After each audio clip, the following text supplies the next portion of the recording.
Super sir.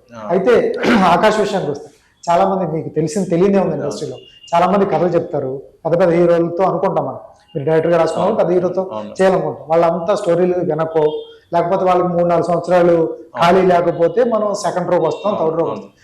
ఈ batch లో ఆకాష్ తో చెప్పడం జరిగిందా, లేకపోతే ఈ కథ నేను ఆకాష్ కోసం రాశానని ఇట్లా చెప్తాను? కథే రాసుకున్నానండి, నాకు ఎవరు బ్రెయిన్ లో లేరు. ఇలాంటి కథకు ఒక ఇన్స్పిరేషన్ అనేది ఒకటి ఉండదు కదండి. నేను ధనుష్ గారిని ఎప్పుడు బ్రెయిన్ లో పెట్టుకొని రాసేది, ధనుష్ గారిని. సో ధనుష్ గారిని రీచ్ అవ్వడం అంత ఈజీ ఏం కాదు, బట్ ఒక ఊహనే కదా, ఖర్చు అయ్యేది ఏం లేదు కదని అది ఒక పెట్టుకుని రాస్తాను. దాని తర్వాత కొన్నిసార్లు హిందీలో రాజ్ కుమార్ రావు, ఆయుష్మాన్ ఖురానా వీళ్ళు కొన్నిసార్లు ఆ ఫిగర్ ని పెట్టుకొని కొన్ని సీన్లు, అంటే ఒక పర్సనాలిటీ కావాలి కదా ఊహించుకోవడానికి, అవి చేసేవాళ్ళం.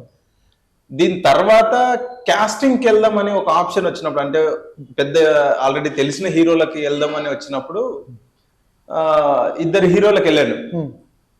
వాళ్ళకు కథలు నచ్చినాయి, కానీ ప్రాబ్లం ఏమొచ్చిందంటే వాళ్ళు కూడా సేమ్ విలేజ్ స్టోరీసే చేస్తున్నారు. అప్పుడు ఈవెన్ నరేష్ గారికి చాలా బాగా నచ్చిందండి, అల్లరి నరేష్ గారికి చాలా బాగా నచ్చింది. కానీ ఆయన ఇట్లు మారేడుమిల్ అనే క్యారెక్టర్ ఒక టీచర్ క్యారెక్టర్, విలేజ్ కి వెళ్ళి ఒక టీచర్ చేసే క్యారెక్టర్.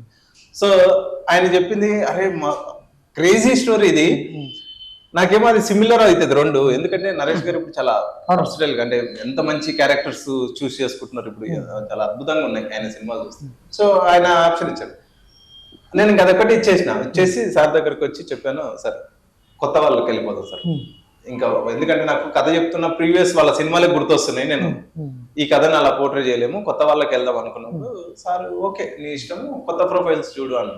అప్పుడు వీడియోస్ చూస్తున్నప్పుడు ఒక వీడియో ఆకాష్ గారిది, నా ఫ్రెండ్ ఒక అమ్మాయి పంపించింది. సో ఈ ఫేస్ నాకు రాజ్ కుమార్ రావు, ధనుష్ ఆ ఫేస్ కట్లు చిన్నగా సైకిల్ మీద వెళ్ళే పర్సనాలిటీ కనబడింది. ఓకే అమ్మా ఈ అబ్బాయిని ఒకసారి కలుద్దాం అని అంటే, సరే కలుద్దామని ర్యాండమ్ గా కలిసాము, ర్యాండమ్ గా మాట్లాడుకున్నాం.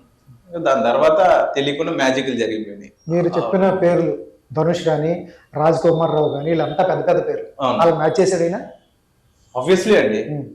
అంటే ఎందుకంటే వాళ్ళు ఇది చేయలేదు నాకు తెలియదు కాబట్టి 100% చేశాడు ఆయన. నేను సాటిస్ఫై అవ్వకపోతే 10 టేక్లు అయినా తీస్తా, 100 టేక్లు అయినా తీస్తా కదండి. అంటే నేను ఆ టేక్ ఓకే చేసినట్టు తను నన్ను సాటిస్ఫై చేసినట్టే కదా. సో 100% తను ఇచ్చాడు.